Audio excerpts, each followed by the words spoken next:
Hello and welcome to All Around Town. I am your host, Roger Wilson, and I'm the Director of Government Affairs and Public Policy. Today's guest is the legendary Burgess of Walkersville, Ralph Whitmore. No, was just notorious. Yeah, the notorious Ralph Whitmore. So glad to have you. Glad to be here. Yes. So tell us a little bit about yourself and also tell us about what's going on in Walkersville. Well, it's about myself. I've lived in Walkersville or the Walkersville area all my life, 68 years.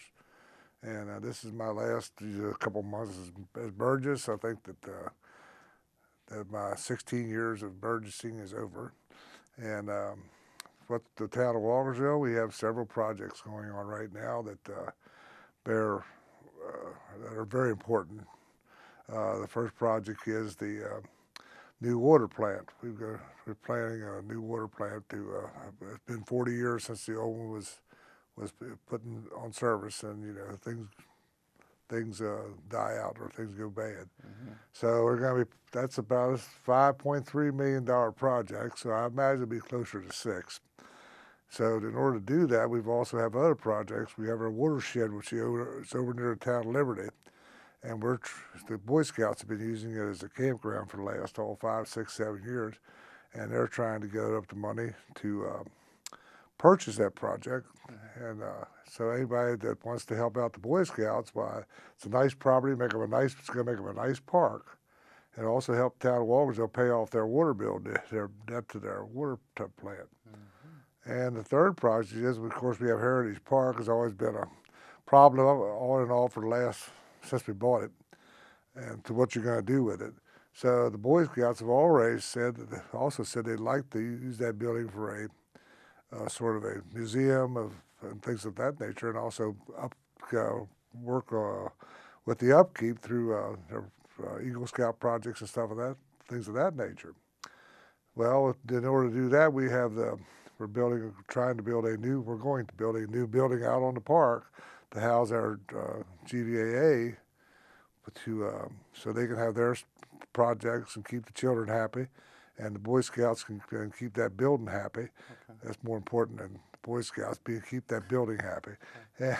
And those are the projects that are going on right now. So mm-hmm. They're just in the start. So a lot of things. Mm-hmm. Now the park there, the Heritage Park, I often go there. I have 3 daughters that participate in soccer, and so we're out there just about every weekend. And tell us a little more about the kind of services and what happens out there. Well, the park was purchased, I think, about somewhere in the mid '80s. I can't exactly say. And it's been an ongoing project. We've slowly been improving the project the park every year through the help of the GVAA, the Lake Valley Athletic Association. I think right now, the sports-wise up there's pretty much everything. Mm-hmm. You can pretty well go from ponds, I think I found that's the way you're supposed to say that, right, to soccer and lacrosse and football. Mm-hmm. And it's Wellies Park, and it's, we think it's probably the best park in the county. There's none better. But, definitely. I mean, like I said, we spend a lot of time out there, and on the weekends, it's packed. You have a number of children and parents out there participating in sports. We have walking trails out there. Miles of walking trails people go on. We also have the things for the kids to play on. So you can go out there to the pavilion, watch one kid play baseball, and the other littler kids can play in the gym base. Sure. So it's a very good park, very well set up. The people that set it up wasn't me. Mm-hmm. Did a very good job, and the people have been keeping it going. Well, there again, not me, have been doing a very good job. So what are your priorities for the town of Walkersville? I just named them. You just named them, right. That's my priority. That's your priorities. Where do you see Walkersville in 10 years? I see Walkersville right now would be just put almost the same. I don't see Walkersville expanding or anything else. There's no big chump for people that are big. A lot of people want to see the town expand, so there is going to be some expansion because the properties that have been zoned for years and years are going to be coming on board here in the next couple of, I think about 150 houses total. But these properties were zoned back in the 80s and 70s, so they finally got to the APFO to go ahead and develop. Mm-hmm. There's some economic activity also out there in Walkersville. For example, Lonza, I mean, they have a huge facility out there. You want to talk about Well, a little we've bit always about been that? very fortunate. We started out, it was Bio Whitaker years ago. It has slowly progressed. Different companies have bought them out and moved in and out. Right. And now it's Lonza, and they employ approximately 500 people. So it's a very good operation. Mm-hmm. We also have a place that makes wrought iron furniture, or not furniture, but fencing and stuff. In fact, they have contracts with the White House and everything else.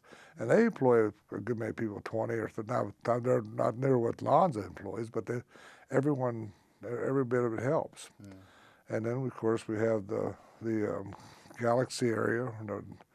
So we have businesses throughout the town that provide a lot of jobs. So what are the activities that are upcoming in the summertime? We're right in the midst of summer, and school is getting ready to let out. Well, as you said about the park, it seems there's a tournament or something going on up there every weekend.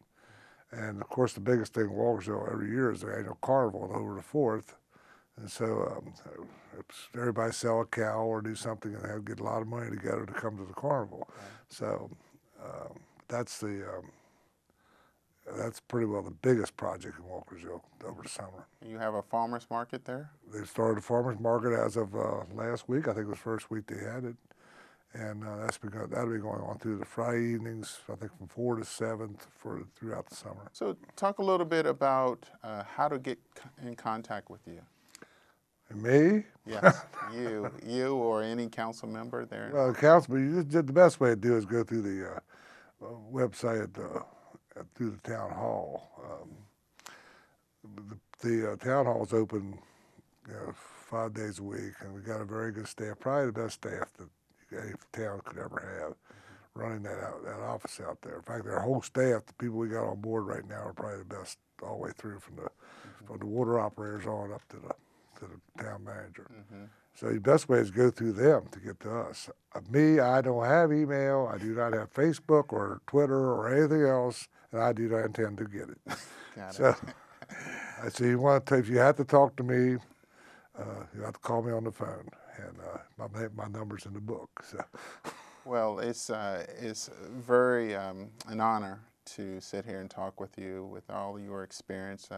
Sounded like you said that 23 years in government that you have, and 16 of those 23 were Burgess out in Walkersville. So what do you think about any kind of lasting thoughts of, as you kind of sunset into history? Well, not really. I mean, it was a lot of fun. A lot of interaction with the people. For the most part, was good. Now you get the actual kooks out there who's going to think of anything to make your life miserable.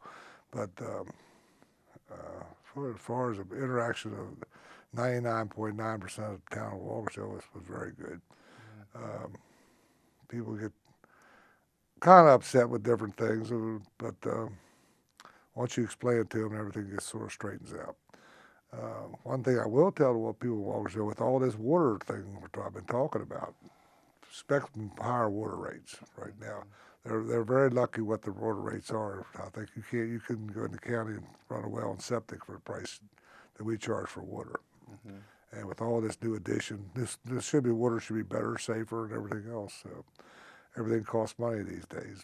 But it's definitely an essential service that government provides. I understand that there's some review of the water rates. That's what I'm saying.